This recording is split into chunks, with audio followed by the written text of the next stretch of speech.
My name is Anna. I'm 32 now, and sometimes I still pause in the nursery doorway, watching our daughter sleep, and remember how close we came to losing everything we were building. I met James 4 years ago in a small used bookstore on a rainy Saturday. We both grabbed for the same copy of an old novel. Our hands touched. We laughed at the same moment. We ended up talking for nearly 2 hours over weak coffee in the corner cafe. He loved jazz records, trying complicated recipes, and quiet evenings with maps spread across the table. I loved poetry, long walks in drizzle, and the smell of old books. We felt like we'd known each other much longer than one afternoon. 6 months later, he proposed on the same balcony where we first kissed, rain tapping on the metal railing again. We married the following spring in a simple garden with string lights and wildflowers.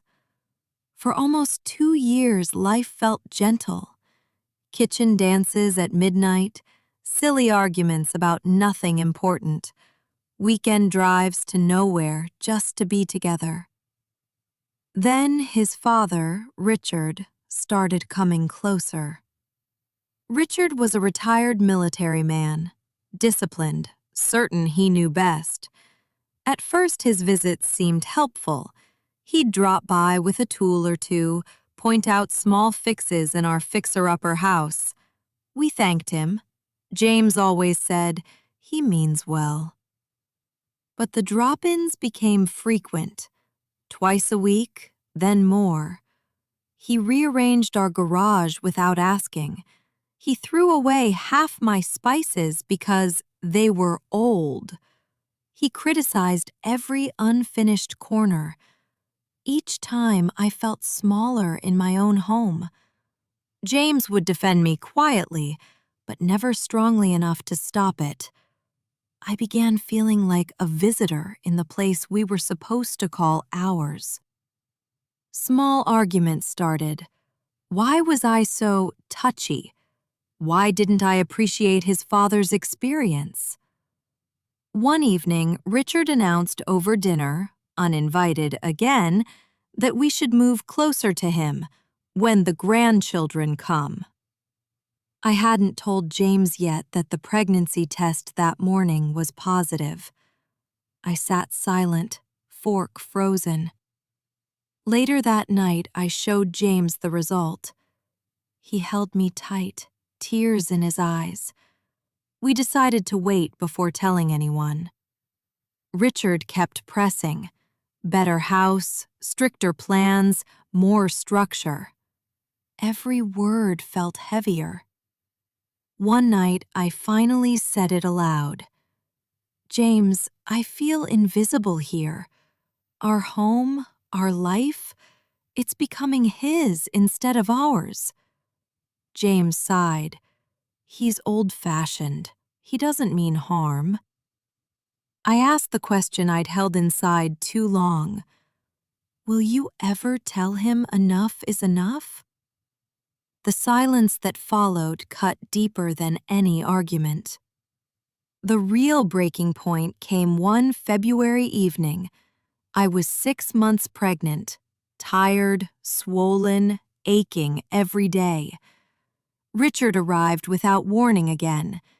He walked into the nursery we'd painted soft lavender together, looked around, and said coldly, "Lavender? For a boy? You'll confuse the child." Something inside me broke open. "This is our baby, our house, our choice," I said, voice trembling with months of held-back anger. His face tightened. "Watch your tone. I raised that boy. I know what he needs." James walked in right then. He saw my tears and stopped. "Please say something," I whispered. James looked between us. His shoulders straightened. Then he spoke, voice low and firm. Dad, leave.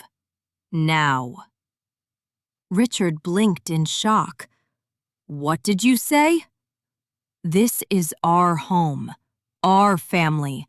You don't get to walk in uninvited and tell us how to live, how to raise our child. If you can't respect that, you're not welcome here until you can.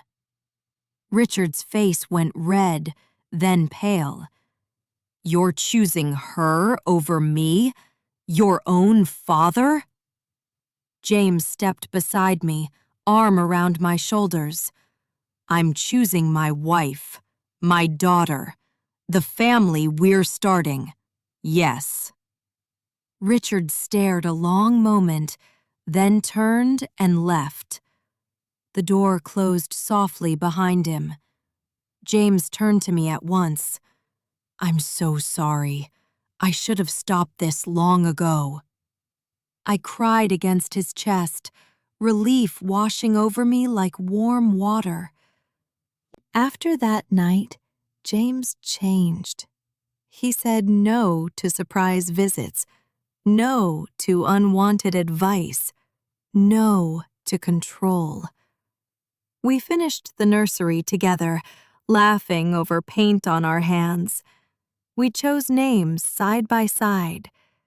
When our daughter Nora arrived in spring, small, perfect, with his dark eyes, we both felt something settle into place.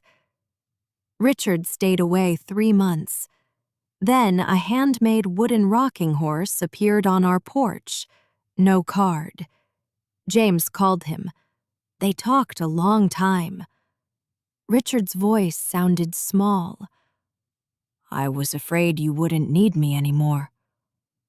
James answered gently. We do need you, but we need to lead our own lives first. Richard began calling before he came. He asked before commenting. Slowly, he became Grandpa, sitting on the floor with Nora, listening to her 3-year-old stories like they mattered most. Our house still has crooked shelves we never straightened. We still dance in the kitchen some nights. We didn't fix every crack, but we fixed what mattered most. Love means choosing each other again and again, even when it hurts to draw the line. Sometimes the hardest breaking point is exactly where healing quietly begins.